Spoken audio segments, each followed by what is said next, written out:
puta zajedno. Ura, ura, ura. Evo mi ulazimo na Krimski most koji spaja dvije obale. Krimski poluostrvo i kontinentalni deo Rusije. Ljudi su vekovima čekali ovaj most i sad dvije obale su spojene. Taj most 19 km je dugačak i jedan od najdužih mostova u Europi, napravljen po najvećim svjetskim tehnologijama gradnje. Eto, mi prvi put prolazimo kroz taj most i idemo na poluostrvo Krim.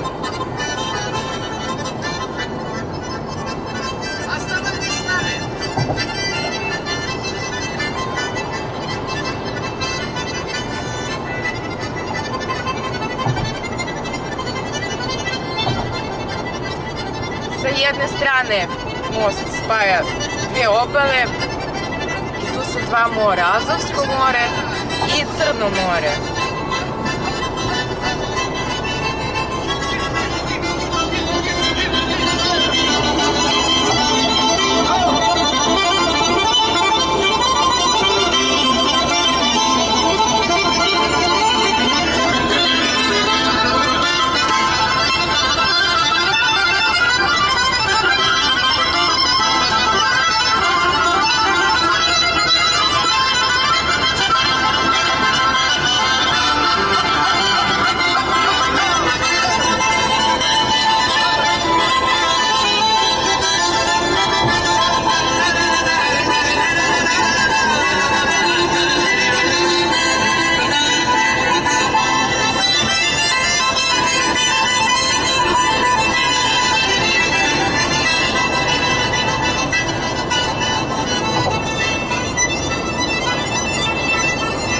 Ajde, 19 km brže prođe s harmonikom.